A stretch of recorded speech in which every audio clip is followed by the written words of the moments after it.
Okay, so this is part two video on the process of booking an appointment and what happens after you book an appointment on my website. So after you book an appointment on my website, you will get a text from this 833 number, which is connected with my Square site. You can also text directly back on this number and it still comes to me on my business application for Square site. So when you get, it'll be this bottom appointment down here, your appointment with Sabrina Styles Pet Grooming on 6/12 or whatever date at whatever time you selected has been accepted. That is after I receive the request, and then I will accept your appointment time, or will discuss with you a different alternative time or date that works better for you, as I do groom in an hour radius of Red Oak. I have certain days that I am in different locations, and driving an hour to 2 hours is probably not the best to do in between appointments. So it will generally be dedicated days for certain areas.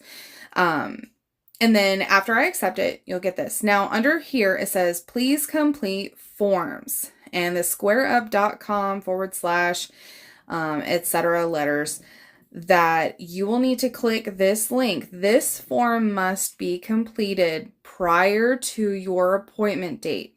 I really, really encourage you to do this right away, as this is all of the pertinent information I need for your pet, as well as my policies that need to be initialed and signed by you before I can come groom your pet. So if this is not signed, I will have to cancel the appointment at least 24 to 48 hours prior to the date. So I know life gets busy and things get ahead of us, and we tend not to remember things. I am notorious for it. Everything's written down for myself.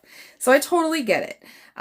But this please complete forms, all you do is simply click this link and it will open up a window for you. You will also receive an email with the same link. So whatever device you're more comfortable with filling this out on, a computer, a tablet, a phone, just go to either the text or the email, click the same link.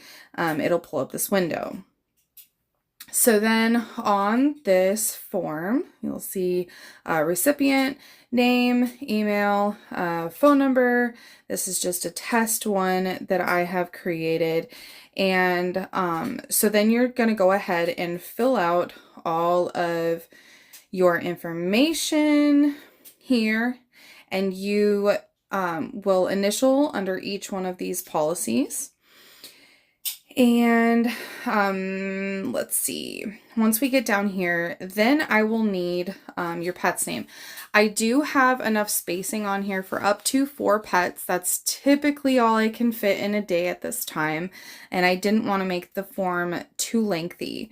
So I'll show you where, if you have a 5th pet, I'll show you where to put that information, and please be sure to add it in the extra notes as well. But you'll fill out your pet's name, the type, a dog or a cat. I will be adding small animal on here if I don't fill up too quickly. And then let's do your primary breed, so breed or breeds, whatever your dog mostly resembles is what I would like you to list first. That helps me get a picture in my head of what we're working with. But let's say my dog is a Cane Corso German Shepherd mix, and she mostly resembles Cane Corso, so I put that first. And then size, she is medium, 21 to 60 pounds. And then do not forget the birth date. I have so many people not able to figure out why it won't submit because they forget the birthday. So then it's going to go down, and any fears that your dog has, please mark those. If you need to type your own response, I do have a space there, and you can type a full sentence down there. So we're going to say she has no fears. Personality. Please be honest with all of these. I generally don't decline an animal. I always give them a shot. But knowing what they've been known to do, especially with strangers or in the presence of another groomer, handling tools and handling their body, I really need to know how they truly react. So if they are a fear biter, if they're people aggressive, just let me know. If they have bitten before, I need to know all of those things. That just helps me gauge what tools I need to make sure I have on hand, and if we need to set up a meet and greet to see how the dog handles me personally, because not everyone likes everybody.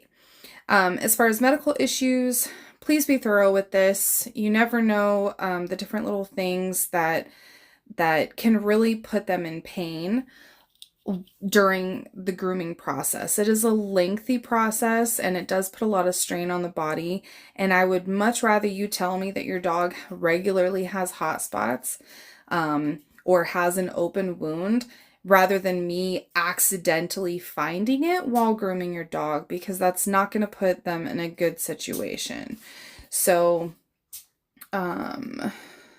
then expiration date of rabies vaccine. So an expiration date of distemper parvo vaccine. So I do need these up to date while I am grooming house call. Excuse me.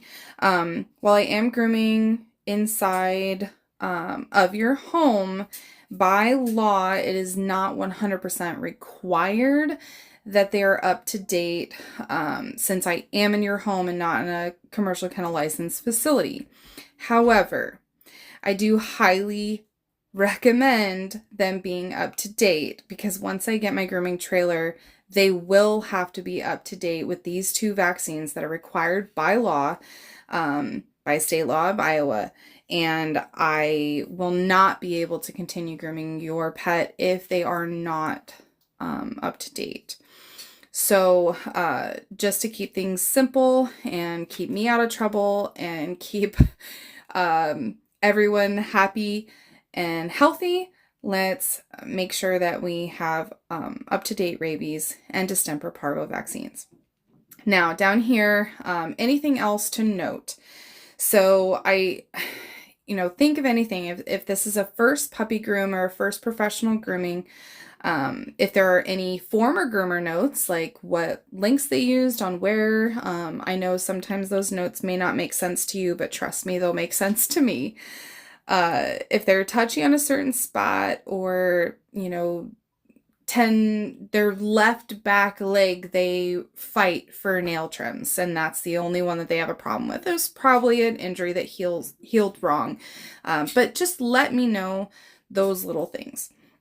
Now, down here at pet 2, if you have a second pet, even though this says optional, it is required. If you have a second pet, please fill out everything as you did for pet 1 as it is appearing here for pet 2. So I do need their expiration date for rabies and distemper parvo as well. Same with pet 3, pet 4, etc. Now, if you have a 5th pet, when you get down here to pet number 4, anything else to note, just go ahead and add your details for pet number 5 under the added notes. And then I can get that put in. And yes, I need your veterinarian's name and their phone number. So if I have any questions on your records, I can call. And as well as if there ever was an emergency and you were not at your residence while I'm grooming, which I do offer free turnkey services. You are not required to be home after the first visit. as long as your pet is okay with a stranger walking into the house and is not going to be aggressive and we're friendly, totally fine.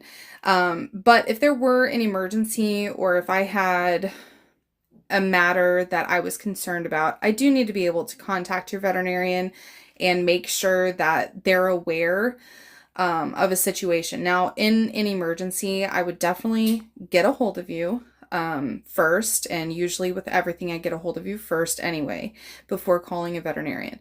But if the matter arises and you're not answering the phone, I do need to be able to reach a veterinarian. And hopefully the one that has your pet's records on hand. So then for vaccination records, you can send them to me on Facebook Messenger. You can text them either to that 833 number that texts you your confirmation, or the 712-357-5135 number, or, email them to sabrinastylesgrooming@gmail.com. And this is just initial here stating that you will send them. You can literally text me a picture as long as it's legible and I have the full record. And your signature here at the bottom. And then you just hit finish and send.